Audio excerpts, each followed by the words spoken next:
Ser livre para comer do pão da vida, porque Ele está aqui. Jesus, Jesus, Jesus, Jesus. Feche os seus olhos nessa hora. Por um instante, só você e o Senhor, só você e o Senhor.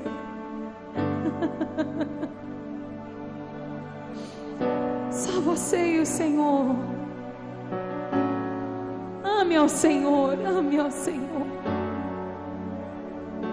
Derrame sobre Ele o seu amor.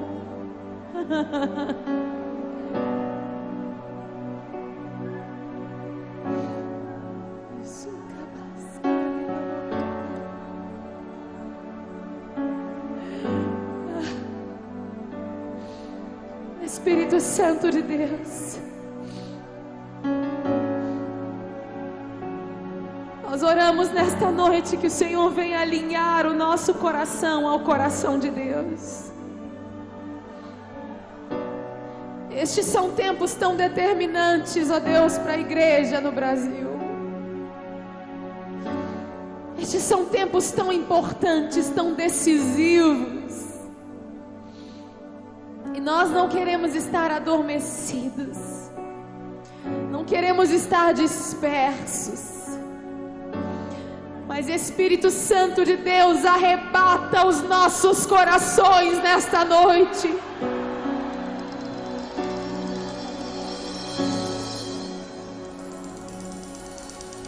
Arrebata os nossos corações nesta noite. Venhamos nos apaixonar profundamente pela pessoa de Cristo Jesus.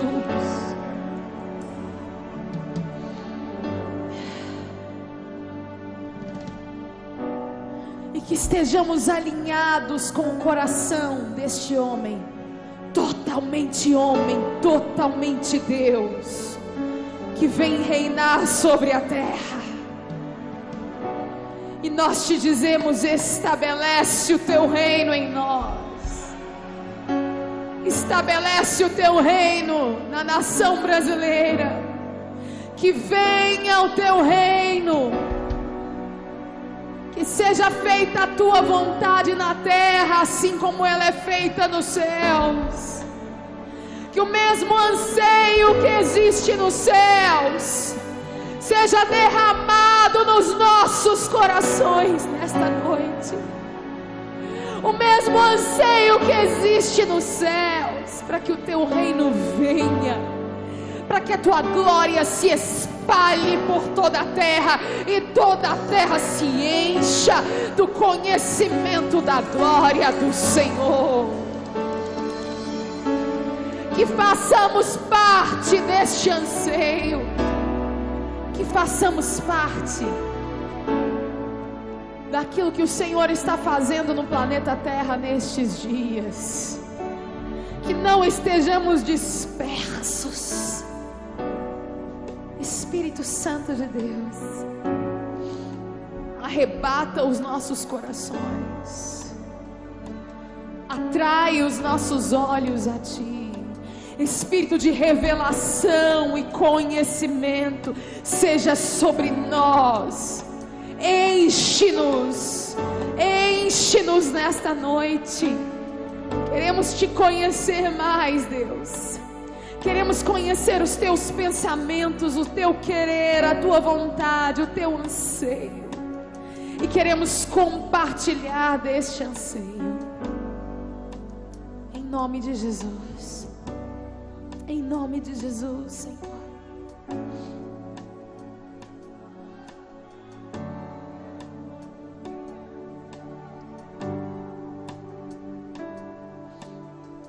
Existe um anseio no coração de Deus. E quando nós lemos esta palavra, nós descobrimos que toda ela fala de uma só coisa.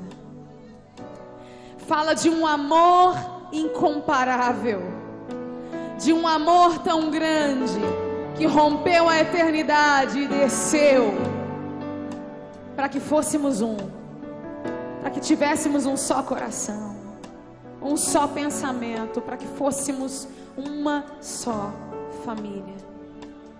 Queria que você ficasse bem à vontade. Se você quiser se assentar, se ajoelhar, se deitar no chão, faça o que você sentir de fazer nessa noite.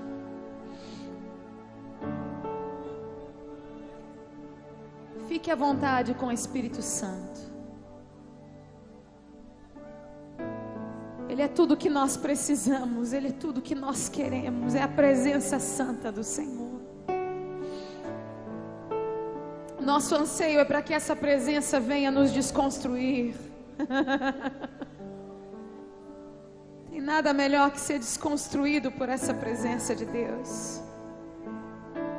As programações vão todas embora. E eu amo isso. Eu amo isso. Eu amo quando a nossa programação vai pelo ralo.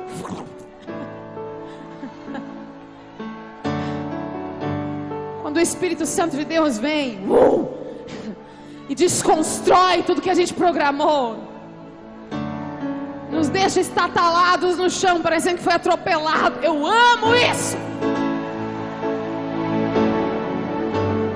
Eu amo quando Deus arranca minha soberba. Parece que vai me virar do avesso. Eu me lembro bem a primeira vez que o Espírito Santo me tocou de uma forma muito forte. A música era meu vício. Era um vício. O microfone era um vício. Era um lugar de autoafirmação, de esconderijo. E o dia que a presença de Deus me pegou, a primeira coisa que aconteceu comigo foi que eu não conseguia pegar microfone. Eu não conseguia cantar.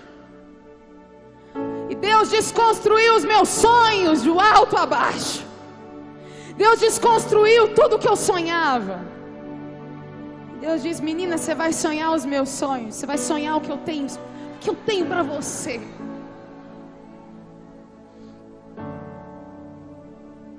Então fique à vontade com o Espírito Santo nessa noite. Ele está aqui. O microfone é dele nessa noite. E nós queremos comer e beber dessa presença. Mais do que tudo, mais do que tudo. Nós ansiamos pela manifestação da glória do Senhor. Ansiamos. Nosso coração tem sede e fome. E o plano de Deus, o principal, o plano de Deus, o que Ele quer, o que Ele deseja, de todo o coração, é estar conosco. João 17, verso 24, Jesus diz assim, você não precisa abrir, só me ouça. Jesus diz assim: Pai, eu desejo que onde eu estiver, eles estejam comigo, para que vejam a minha glória, a glória que tu me deste, pois me amaste antes da fundação do mundo. Se existe um desejo no coração de Jesus, é que nós estejamos aonde Ele está, é que nós estejamos com Ele. O desejo do coração de Deus é ter comunhão com o homem. O desejo, a vontade de Deus e a missão de Deus. Deus está em missão. Deus está em missão. E a missão de Deus é arrebatar o coração do homem, para que o homem venha amá-lo assim como Deus o ama. O plano de Deus é arrebatar o meu coração, o seu coração, para que nós venhamos a amá-lo com tamanha intensidade, a ponto de nós atrairmos a presença dEle aqui para esta terra. E a igreja que vai atrair a presença de Jesus de volta, porque é isso que nós queremos que Ele volte. A igreja que vai presenciar e fazer parte da chegada de Jesus, É uma igreja que anseia de todo o seu coração estar com Ele, pertencer a Ele, vê-lo face a face. E o que o Espírito Santo de Deus está fazendo nestes dias é que Ele está se certificando de que esta igreja esteja viva, de que esta igreja esteja atuante. O Espírito de Deus está na missão de fazer com que essa igreja se levante, a igreja que ama Jesus, a noiva do Cordeiro. Eu não me refiro a uma instituição humana de prédios e placas, mas eu me refiro a pessoas, pedras vivas, pessoas que amam a Jesus, que são pedras vivas, colocadas sobre a pedra fundamental, ligadas ao cabeça que é Cristo Jesus. O Espírito de Deus está trabalhando no interior de homens, mulheres, jovens e crianças, para que eles estejam cada vez mais apaixonados por este homem, Jesus, o Rei que vem, o Rei que vem. Este é o propósito, este é o nosso propósito.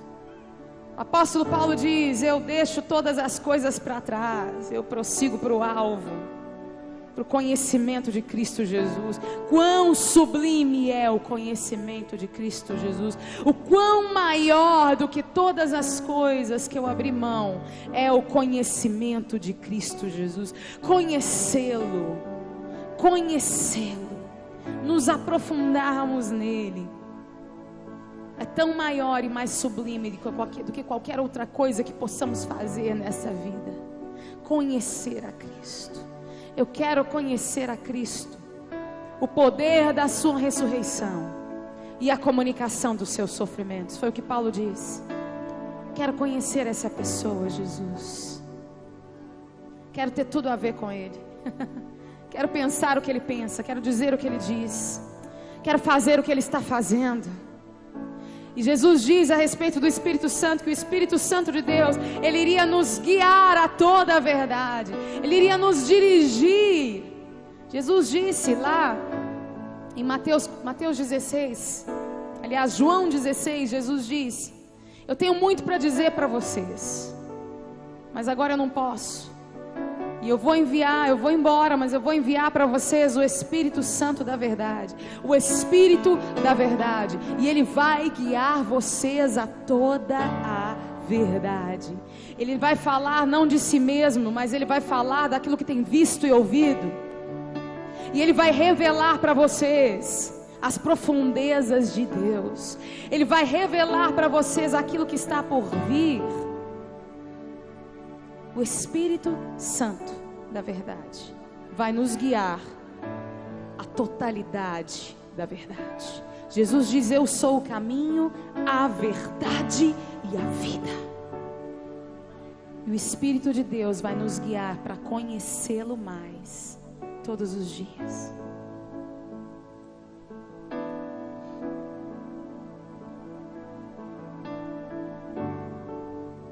Existe uma noiva sendo preparada para um noivo. E essa noiva vai estar, uma característica da noiva do Cordeiro nos últimos dias, a noiva que vai ser arrebatada com Cristo nas nuvens, é uma noiva sem ruga, sem mácula. Uma noiva que vai não apenas obedecer, caminhar em obediência a Jesus, mas é uma noiva que vai estar em plena concordância com Jesus. É diferente a gente obedecer. Muitas vezes nós obedecemos por medo. Quando eu era pequena tinha uma visão de Deus, o Deus carrasco que esperava atrás da parede para me punir caso eu fizesse alguma coisa errada. A impressão que eu tinha de Deus era essa. Então eu obedecia, mas eu obedecia por medo. Eu não obedecia por amor. Mas a noiva do Cordeiro, ela será uma noiva totalmente apaixonada por Jesus e totalmente comprometida com o seu coração e com a sua vontade.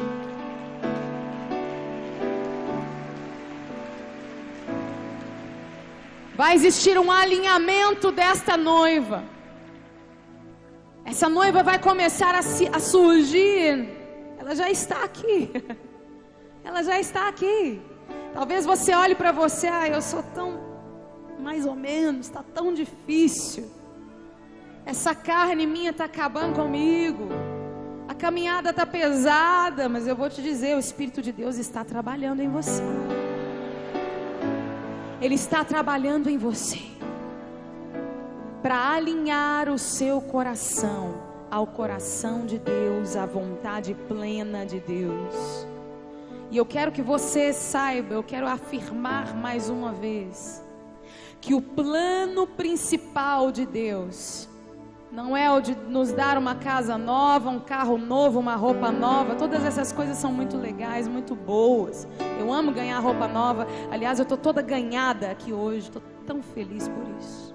E Jesus já me mandou fazer uma limpa no guarda-roupa de casa e dar tudo aquilo que está lá, que está sobrando, que está acumulado. Tudo que é acúmulo na nossa vida tem que sair, amém, gente?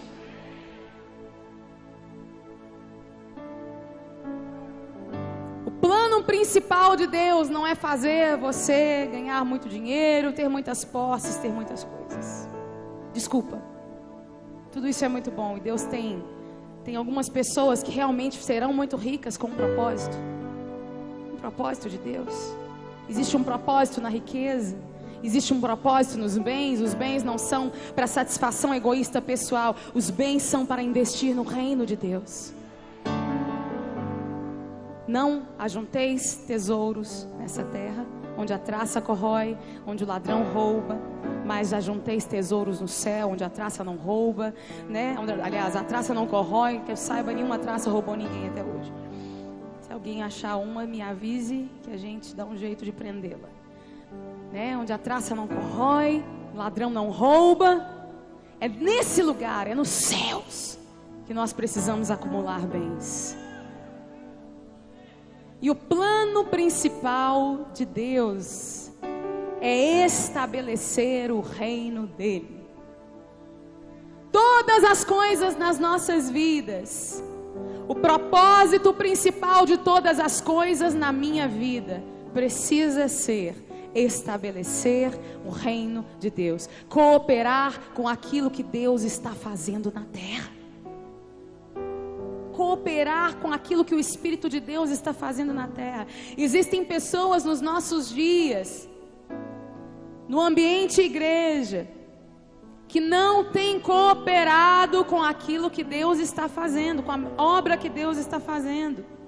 Estão fazendo alguma coisa, sempre estão fazendo alguma coisa, mas não estão fazendo a obra que é de Deus. Tem gente que está cumprindo um ministério, eu tenho um ministério, e eu faço isso, aquilo outro, e faz um monte de coisas, mas não está fazendo a obra de Deus. Sabe por quê?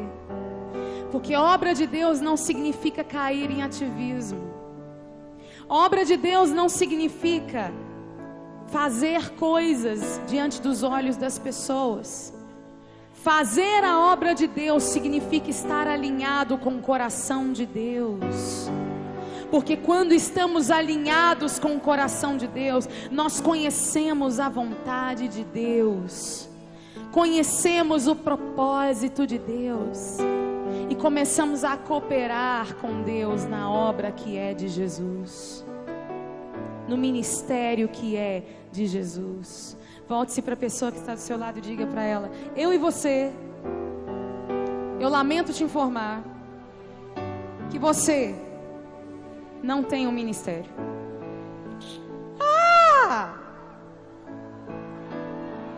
Você precisa, sabe quem diz isso? Pastor Cirilo. Diga para quem está do seu lado: você precisa cooperar, fazer parte do ministério de Jesus. Porque esse ministério é muito bem sucedido.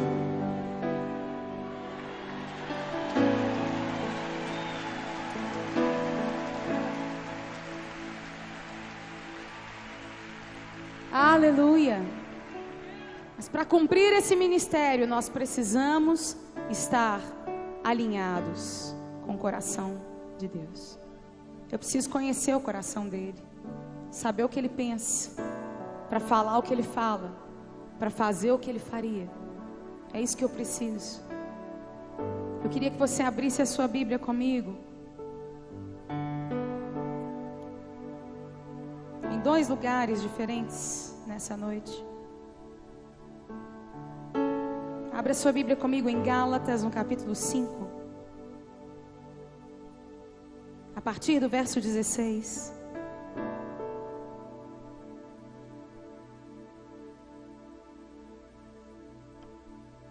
Esse texto é muito conhecido. Gálatas 5:16. Começa dizendo assim: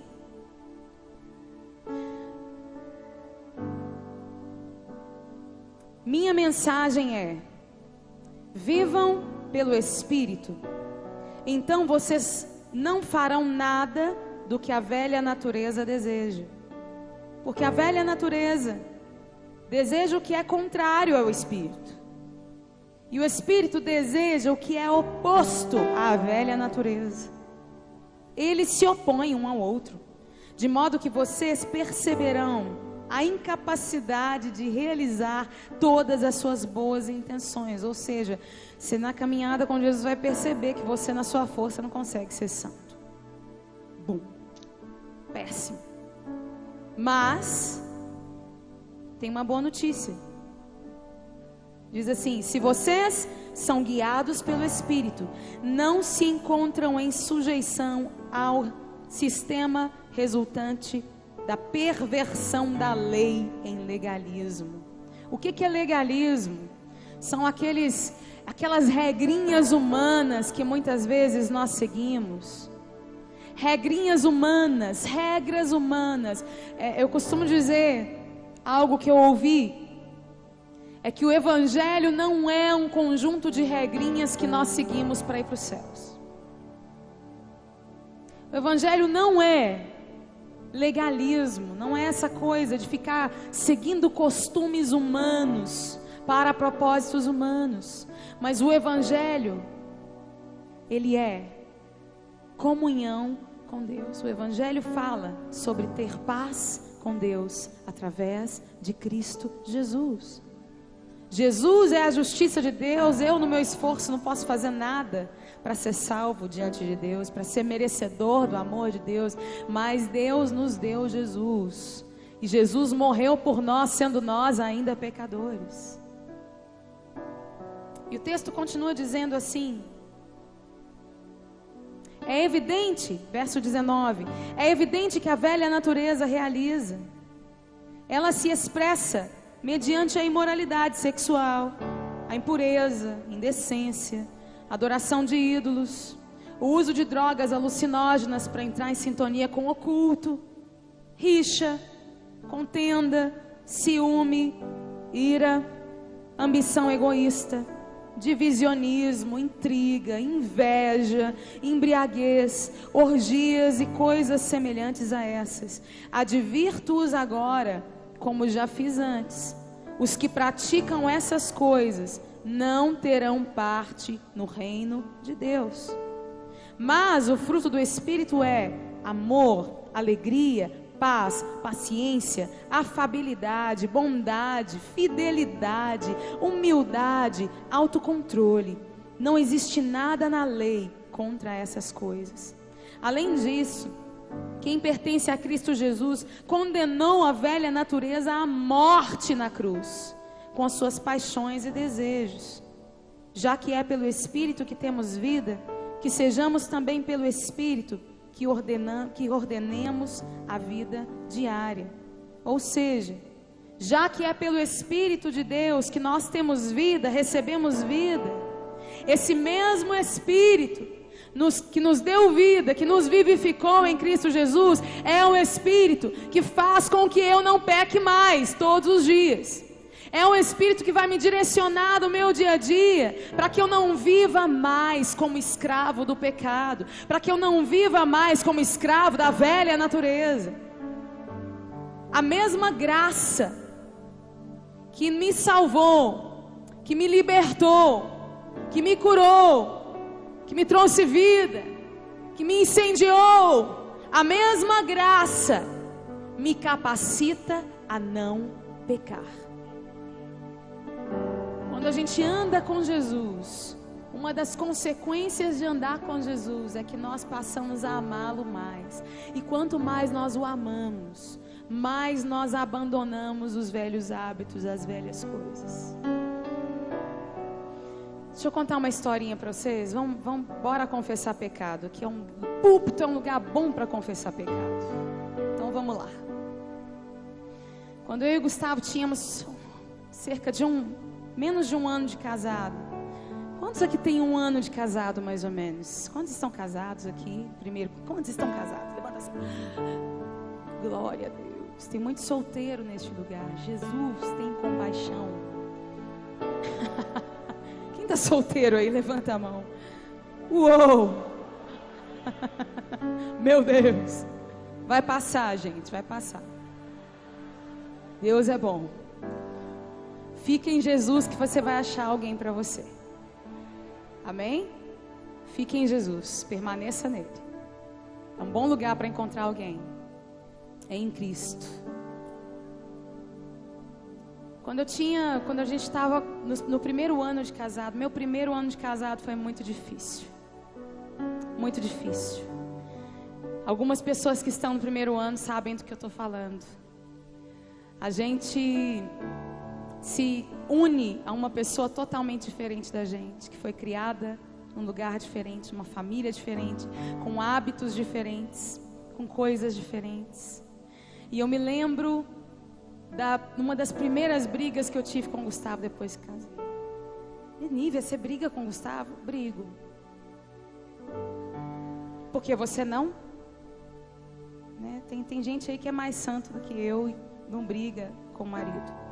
Eu brigo, confesso, né? Não é, a gente não se estapeia não, mas a gente tem as nossas discussões, as nossas discordâncias, né? Discordar às vezes faz parte de um relacionamento. E uma das coisas que aconteceu, eu me lembro bem que a gente entrou numa discussão e eu me exaltei tanto, gente, que eu peguei a minha mala. E eu quis colocar coisas dentro da mala, as minhas coisas, e voltar para a casa do meu pai. Lembra disso, Gu? Ele nem lembra.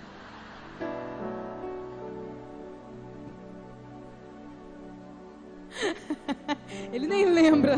Graças a Deus. Deus é bom. Mas eu me lembro disso. Que na primeira discussão que a gente teve, eu fiquei tão nervosa, mas tão nervosa, né? O Jason voltou com força, né? Quem lembra do Jason? Como é que era? Era Sexta-feira 13? Não, era... Qual que era o nome do filme, gente? Sexta-feira 13? Não, Sexta-feira 13 era outro bicho horroroso. Eu não lembro, mas bom, não vou fazer propaganda de filme aqui também. Anyway, né? O monstro, né? Ele voltou com tudo. Carne pura. Carne pura. E eu peguei a minha mala para colocar as minhas coisas e ir embora de casa. E naquele momento o Espírito Santo veio com uma consciência dentro de mim, dizendo: tá errado. Tá tudo errado. Não é assim. E hoje, gente, para encurtar a história, a gente vai fazer 12 anos de casados. Glória a Jesus. Quem conhece eu e o Gustavo sabe que a gente é totalmente diferente um do outro. Gustavo é o cara brincalhão, eu sou a menina séria. Somos muito diferentes, mas a gente se fortalece na diferença. Aquilo que um não é, o outro é. E a gente caminhando junto, a gente se equilibra de uma forma muito boa, muito gostosa. E Deus faz isso de um jeito muito lindo.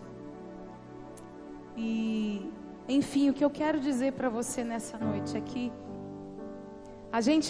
todos nós estamos numa luta muito grande contra a nossa carne, contra a nossa natureza, nossa velha natureza. Mas o Espírito Santo é quem nos auxilia, Ele é quem nos ajuda, Ele é quem nos leva a deixar para trás as coisas que ficam, e a gente vai na caminhada com Jesus.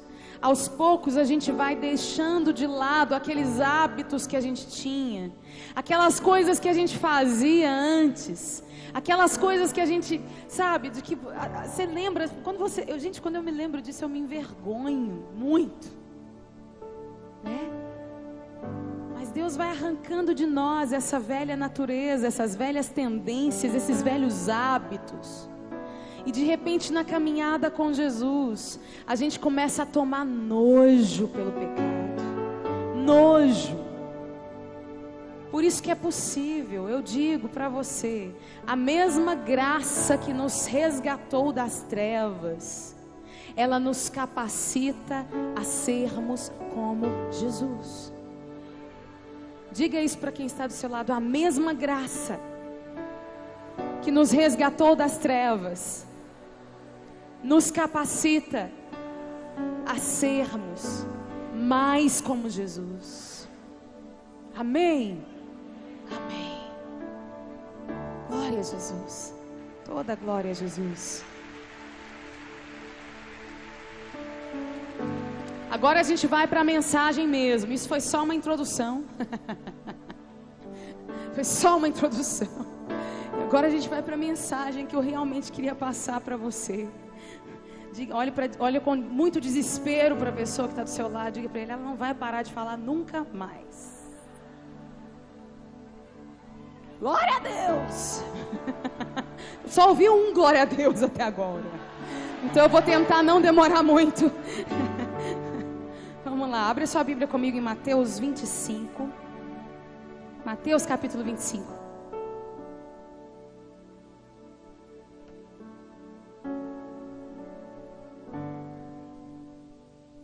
Mateus no capítulo 25.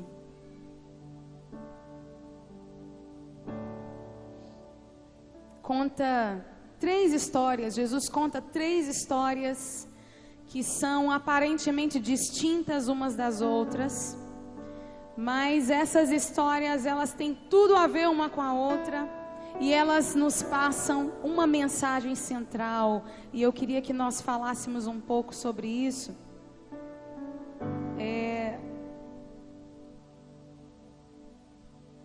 Abre a sua Bíblia comigo, Mateus 25, 1. Eu não vou ler esse texto todo, porque ele é muito grande, mas eu queria que você lesse ele em casa. E eu vou rapidamente falar sobre essas histórias. A primeira história fala sobre 10 moças, 10 virgens, que se preparavam para um casamento. Se preparavam para encontrar-se com um noivo.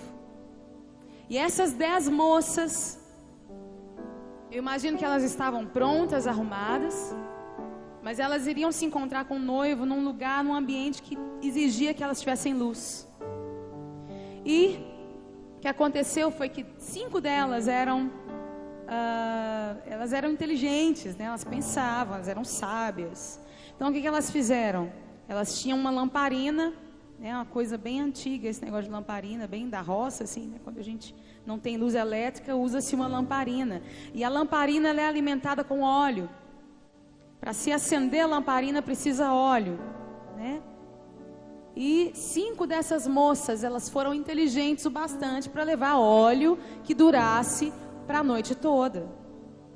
As outras 5 sofreram de uma amnésia, sei lá o que deu nelas, né? A Bíblia diz que elas eram loucas. Ou seja, elas não pensaram muito bem, elas eram displicentes, desmazeladas. E o que aconteceu foi que elas não levaram óleo para alimentar as suas candeias, as suas lamparinas, até aquele horário mais tarde da noite, quando o noivo iria chegar. Num determinado ponto, todas elas adormeceram.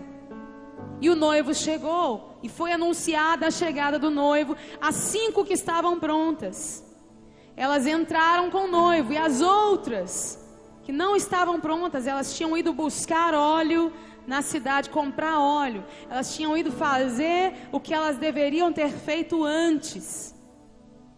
E elas foram comprar óleo. E quando elas foram, o noivo chega, as 5 entram, as 5 que estão prontas entram, e as outras ficam de fora. E no final das contas elas voltam, e o noivo diz para elas: eu não conheço vocês, vão embora, eu não conheço vocês.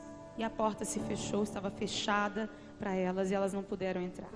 Essa é a primeira história. A segunda história, Jesus fala sobre um senhor de escravos, e esse senhor, ele deixa dos seus bens com alguns de seus escravos, para que eles cuidassem enquanto ele estivesse fora.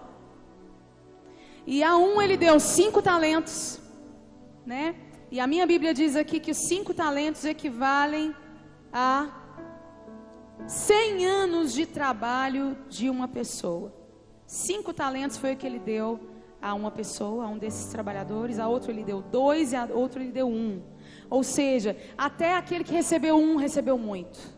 Recebeu 20 anos de trabalho. Imagina o que você faria com 20 anos de trabalho na sua mão, em dinheiro. É muita coisa. É muita coisa. E aconteceu que aqueles que receberam mais, né, o que recebeu 5, investiu aquele dinheiro, ganhou mais 5. O que recebeu 2 e investiu aquele dinheiro, ganhou mais 2. E o que recebeu 1, enterrou o dinheiro no chão, né? Você conhece a história. E quando o Senhor retorna, ele vai requerer dos seus servos aquilo que eles fizeram com os bens do Senhor. E então o que acontece é que ele recompensa os que investiram o seu dinheiro, e ele castiga aquele que não investiu nada, que desperdiçou o tempo, que foi preguiçoso e que não investiu absolutamente nada. A terceira história, Jesus nos fala sobre os bodes e as ovelhas, né? No dia em que ele começa dizendo assim que no dia que o Filho do Homem vier em sua glória, acompanhado dos anjos, ele vai se assentar no seu trono e vai separar do seu lado direito as ovelhas, do lado esquerdo os bodes. E para as ovelhas ele vai dizer: venham benditos de meu Pai, para o reino que eu tenho preparado para vocês desde antes da fundação do mundo, porque eu tive fome, vocês me deram de comer, tive sede, vocês me deram de beber, estive nu, vocês me vestiram, tive preso, vocês foram me visitar, estive doente, vocês estiveram comigo. E eles perguntaram: Senhor, quando foi que nós fizemos tudo isso para vocês? Jesus, né, o Senhor vai dizer para eles: quando vocês fizeram a um dos meus pequeninos, vocês fizeram a mim. Aos bodes ele iria dizer: apartai-vos de mim, vocês, fiquem longe de mim. Vão para o fogo de condenação, porque eu tive fome, vocês não me deram de comer, tive sede, vocês não me deram de beber, estive doente, estive nu, vocês não me vestiram, não me visitaram. E eles perguntaram: Senhor, mas quando foi que nós tivemos com sede, com fome, nu, doente, e não fizemos nada para com o Senhor? E o Senhor vai dizer: todas as vezes que vocês não fizeram isso a um dos meus pequeninos, vocês deixaram de fazer para mim. Enfim, 3 histórias aparentemente distintas, mas todas essas 3 histórias, elas falam de uma mesma coisa, de uma mesma temática, né? Elas falam de um dia, o dia do encontro, o dia em que estaremos face a face com Deus. Todos nós vamos estar um dia face a face com Deus. Todos nós vamos estar um dia, vamos estar diante dele e vamos prestar contas. Toda a humanidade, de toda a história, de todas as eras, vai um dia estar diante do trono de Deus e prestar contas a ele, pela sua vida, por aquilo que fez e o que não fez. Isso é uma realidade, é uma realidade que nós sabemos bem. Pergunta para quem está do seu lado, você sabe disso? Só para confirmar. Ou é a primeira vez que você está ouvindo? Você sabe disso? Não é mesmo? E eu queria falar um pouco sobre a primeira história. E a primeira história, a parábola das 10 virgens. Aquelas que estavam prontas, elas entraram com o noivo. As que não estavam prontas, elas ficaram do lado de fora. Por quê? Porque elas estavam ausentes, fazendo o que elas deveriam ter feito antes. Elas foram displicentes em relação à luz. Diga luz. Quando nós dizemos luz na Bíblia nós temos dois significados que eu posso ver a respeito de luz. Lá em Mateus 5:14, Jesus diz que nós somos a luz do mundo. Nós somos o sal da terra e a luz do mundo. A luz, ela não pode ser colocada debaixo de um banco. Ela não vai clarear nada, ela vai ter que ser colocada em um lugar alto, onde ela clareie toda a casa. Então, luz, ela fala sobre o testemunho de Cristo Jesus. A luz, ela fala sobre o manifestar do caráter de Deus em mim e em você. E a luz na palavra de Deus, ela também vai fazer uma referência à autoridade.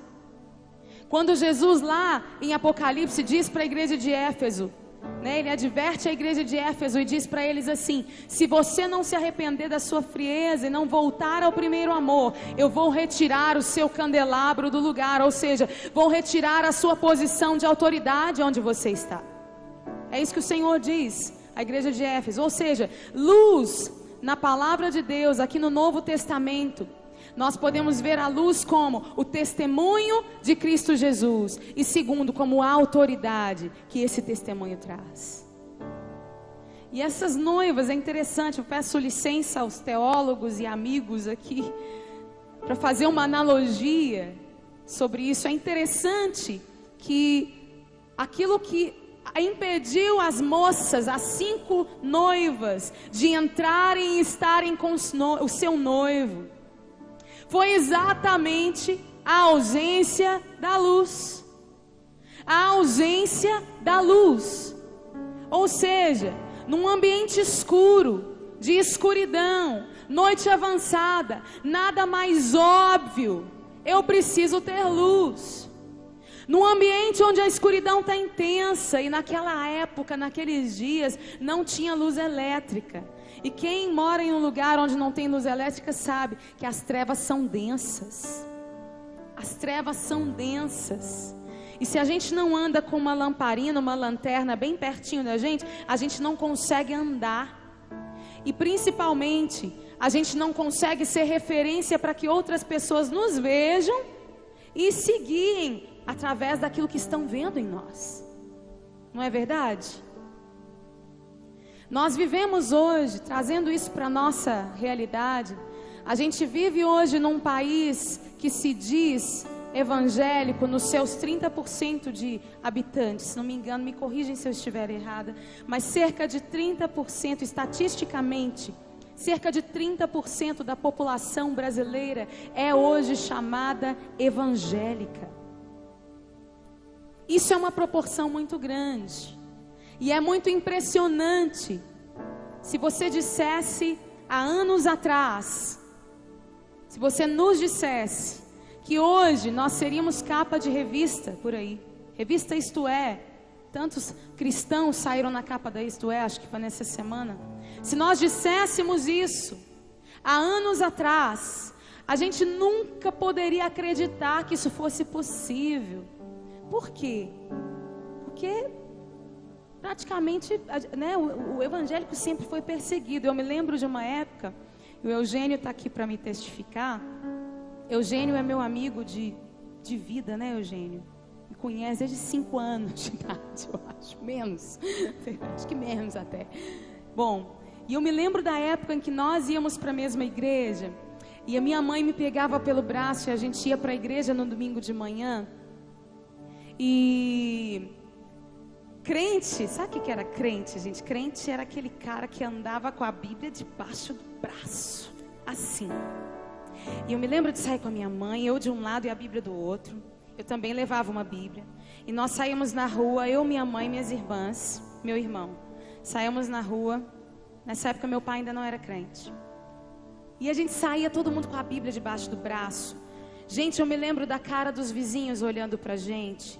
Eles olhavam pra gente com cara de ódio.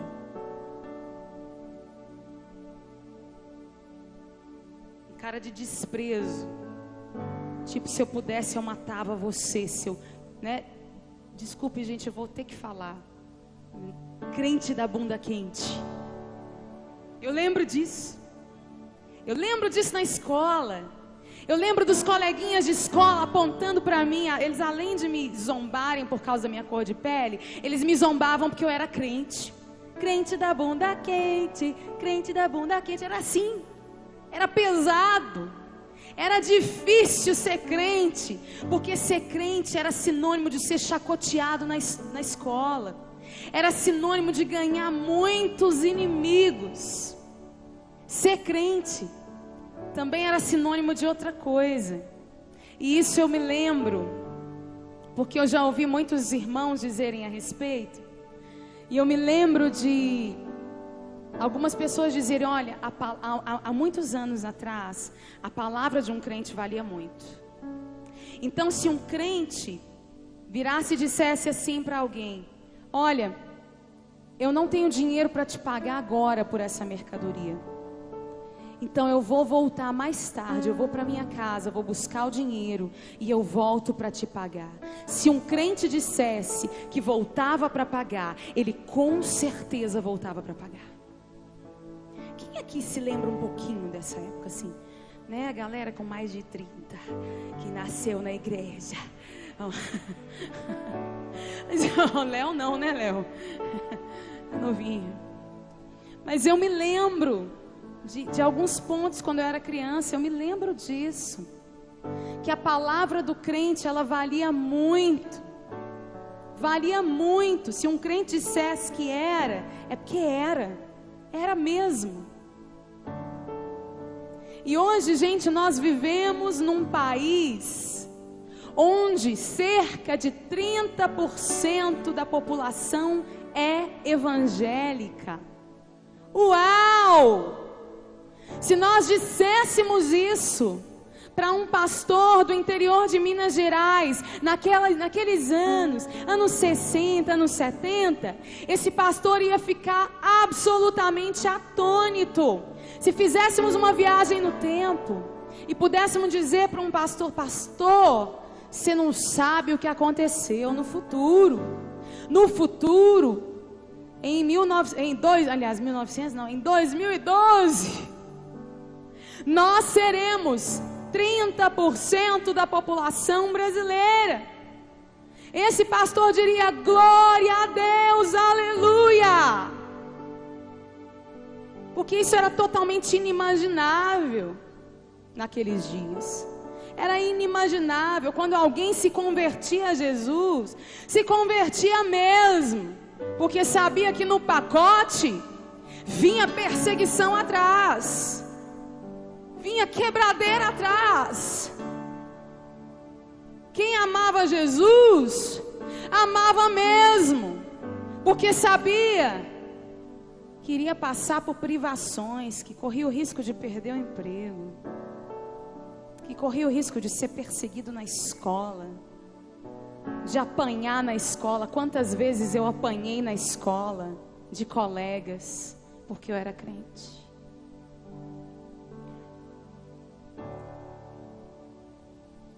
%30 de uma população cristã.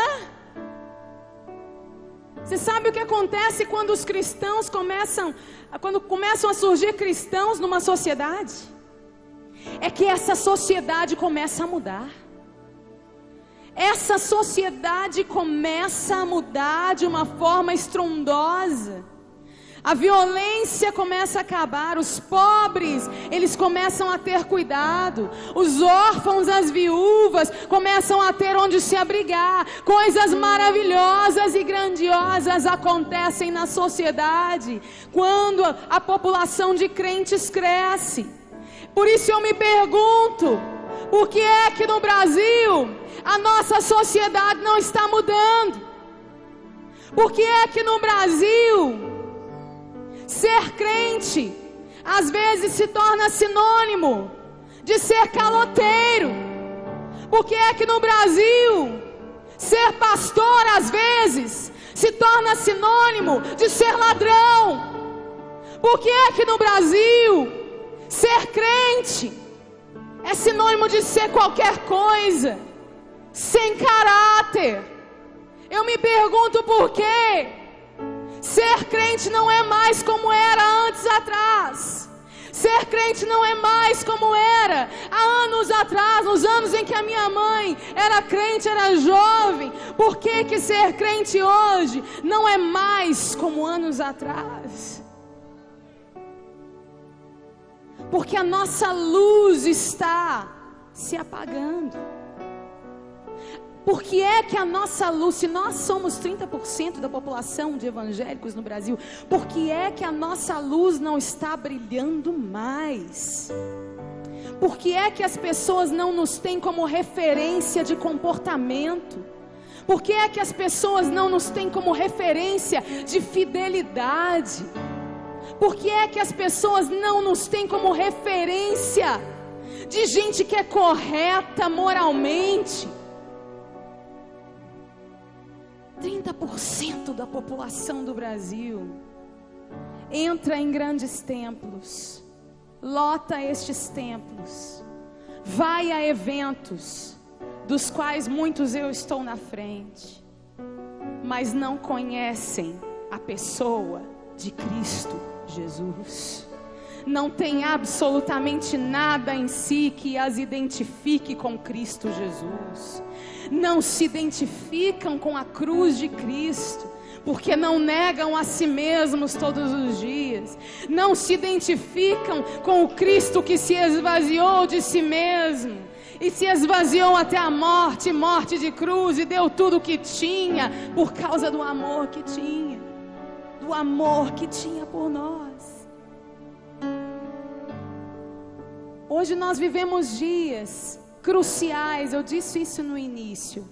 A gente está vivendo um tempo que é crucial na história da igreja brasileira, onde nós vamos decidir se nós vamos continuar numa superfície de religião ou se nós vamos nos aprofundar em Deus.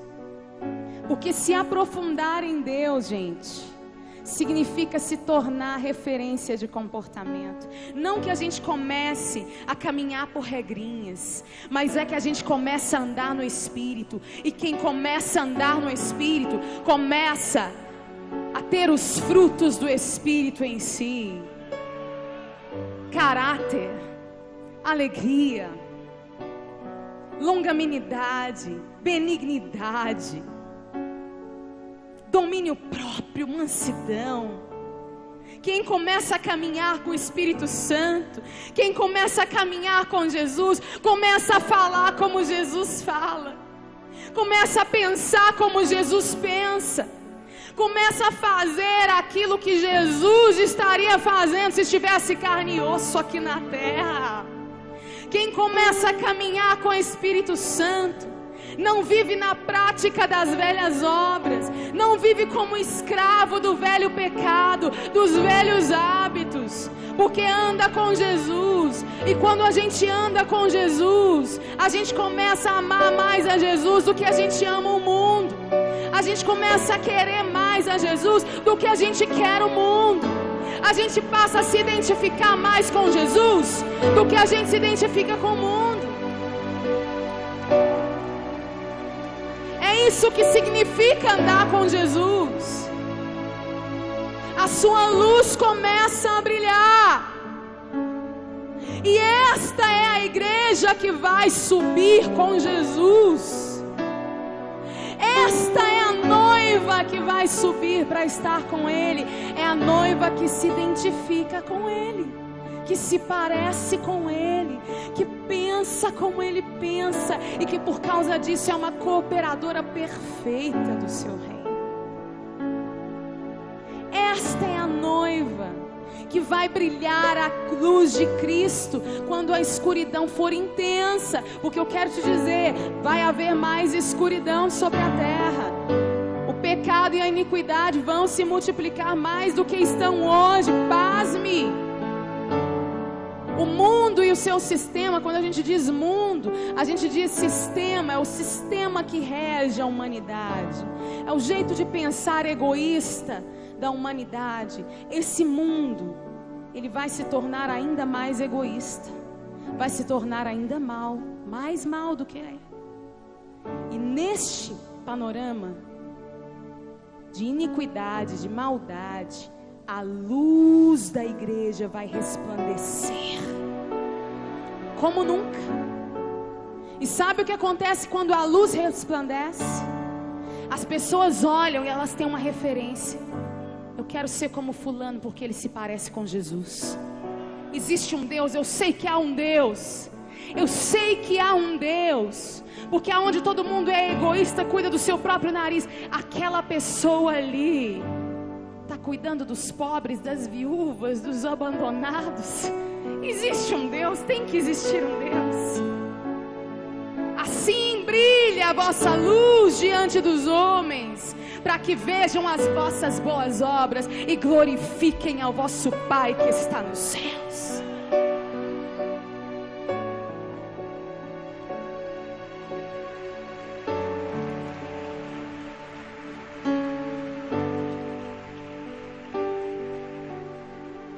Outra coisa que acontece quando nós começamos a caminhar alinhados com o coração de Deus em justiça, quando começamos a caminhar com Jesus em intensidade, uma outra coisa que acontece é que nós começamos a confrontar aquilo que é injustiça.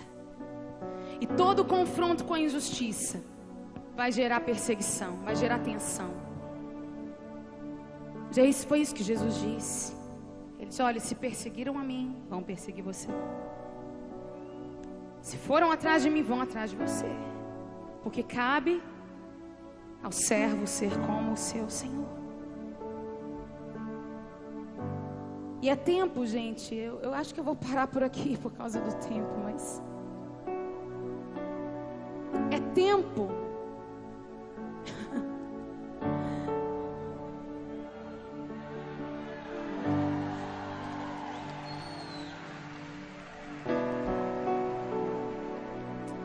É tempo que Deus levante uma igreja de acordo com estes padrões.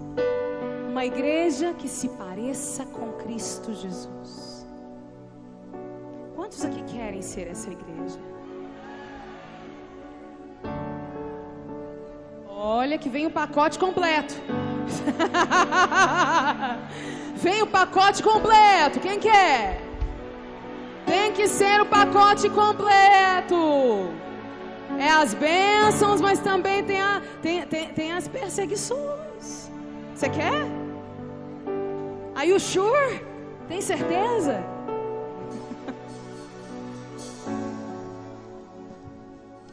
Mas não existe nada que vale mais a pena.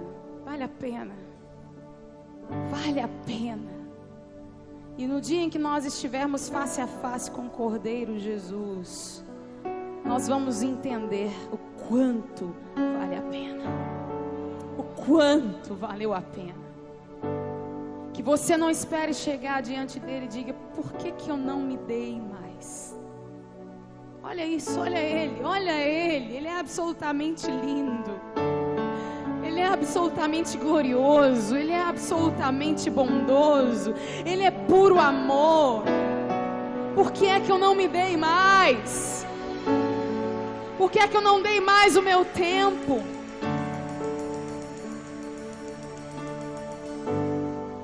É tempo nestes dias, e Deus quer levantar uma igreja que seja relevante no Brasil. Não simplesmente uma população em massa que encha templos, mas uma igreja que seja relevante. Não uma placa do lado de fora, Igreja Batista da Lagoinha, não, mas uma igreja que seja relevante. Que brilhe a luz de Cristo Jesus, que se pareça com Ele, que compartilhe do coração dele e que coopere com a obra que Ele está fazendo na terra. Este rei vai vir, este noivo vai vir, e aqueles que estiverem prontos, que estiverem com a sua luz brilhando, vão estar com Ele, vão estar com Ele, vão estar com Ele. Eu queria que você ficasse de pé no seu lugar, feche os seus olhos.